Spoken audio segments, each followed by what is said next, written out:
Hello दोस्तों, स्वागत है आप सभी का मेरे चैनल में। तो आज के बनाबो शापला तरकारी, शापला भाजी बोले जेटाके तरकारी बोले। तो देखो फुल देखे बुझते पारछो এটা শাপলা কি শাপলা। সঙ্গে আছে পোনা মাছের মাথা। তো পোনা মাছের মাথা দিয়ে আজকে শাপলা রান্না হবে। তো দেখতে থাকো পুরো ভিডিও। আর এটা কি করে নেব দেখো, এটাকে কেটে নেব দড়ি। এটা খোসা ছাড়াতে খুব সুন্দর। দেখো এরকম করে এটাকে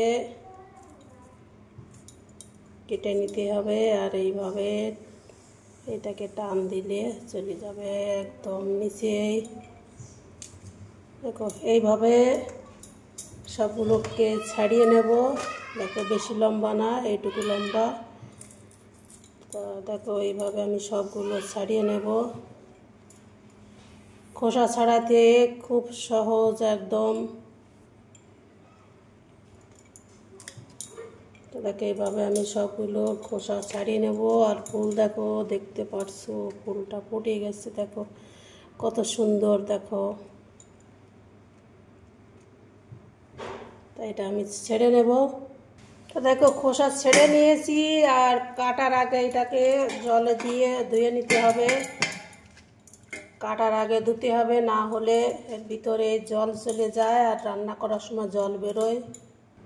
এবারে এটাকে ছোট ছোট করে পিস করব, বেশি বড় না, ছোট ছোট করে। বড় করলে কাটা যায়, আমি ছোট ছোট করে কাটবো। একদম ঘেটা ঘেটা করব এটাকে। যদি বড় বড় পিসেস রাখতে চাও, বড় বড় শক্ত শক্ত থাকবে, তাহলে বড় কাটতে পারো। তা আমার কাছে এরকম ছোট ছোট কাটলে ভালো লাগে, কারণ তাড়াতাড়ি গলে যায়। আর এটাকে একদম নেটা ঘেটা করা হবে। নেটা ঘেটা করলেই শাপলাটা ভালো লাগে। তো দেখো এইগুলো হয়েছে। এবার শাপলাটা কড়াইতে দিয়ে দেবো। কড়াইটা গরম হয়ে গেছে।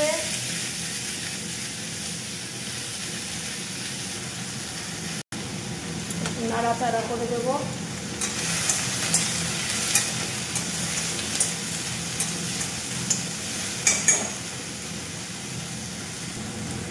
দুই চার মিনিট এটাকে নাড়িয়ে চাড়িয়ে দেখবো জল বেরোয় কিনা।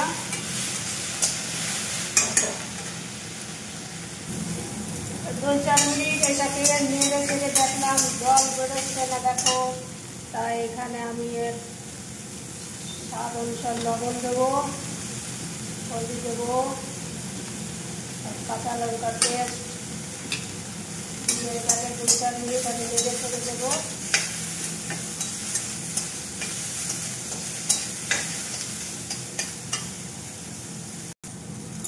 দেখো আমার শাপলাটা হয়ে গেছে। দেখো জলও বেরোয়নি, আর এদিকে আবার শাপলাটাও গলে গেছে। দেখো তাই এবার এটাকে নামিয়ে নেব। তেল দিয়েছে দেখো কড়াইতে, তেলটা গরম হয়ে গেছে। আর ওর ভিতর আমি মাছের মাথাটা দেবো। এটাকে ভেজে নিতে হবে। মাছের মাথাটা ভালো করে ভাজতে হবে, একদম মুড়া করে।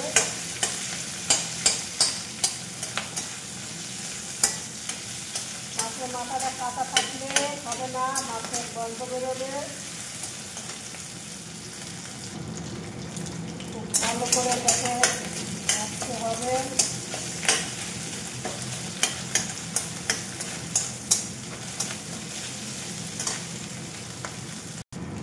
দেখো মাছের মাথাটা খুব ভালো করে ভেজে নিয়েছি। এবার ওর ভিতরে দিয়ে দেবো রসুন বাটা, অল্প অল্প থেতলে করে নিয়েছি। আর এটাকে বেশি ভাজবো না, রসুনটা কাঁচা দূর হবে, একটু একটু সেদ্ধ হবে, হালকা হালকা রং চেঞ্জ হবে। সেই সময় এই মাছটা দিয়ে আমি এই শাপলাটা ঢেলে দেবো। দিয়ে এটাকে একটু ভালো করে ভাজতে হবে।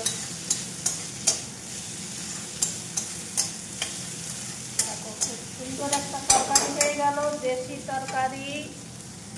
তো দেখো চেয়েছিলাম এটাকে একদম ঘেটা ঘেটা করব, কিন্তু আমার শাপলাটা এত সুন্দর গলে গেছে না। এটা গলে একদম মিক্সড হয়েছে না, শক্ত আছে।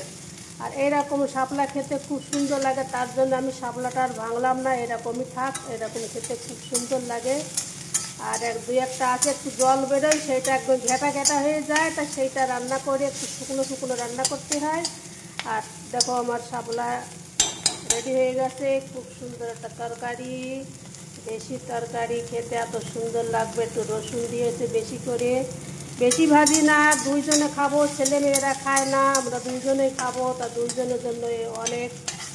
কে কে পছন্দ করো চলে এসো, লাইক কমেন্ট করো, কে কোথা থেকে বলছো। আর এইভাবে আমার পাশে থেকে সবাই। দেখো একদম শুকনো শুকনো করেছি, আর ডিমি আছেই, করতে হবে, জ্বলে যাবে। আর দেখো এটা একটু লঙ্কা লঙ্কা হবে, খুব সুন্দর লাগে। তো হয়ে গেছে আমার বাজিয়ে, এবার এটাকে আমি নামিয়ে নেব। তো দেখো আজকে কি কি রান্না হবে। ফুলকপি রান্না হবে, এখানে লাল ভাজি আছে, ওইগুলো রান্না হলো না। এই রেসিপিটা দেখালাম। তো ধন্যবাদ সবাইকে ভিডিওটি দেখার জন্য। ভিডিওটি ভালো লাগে তো লাইক কমেন্ট অবশ্যই করবে। Bye bye.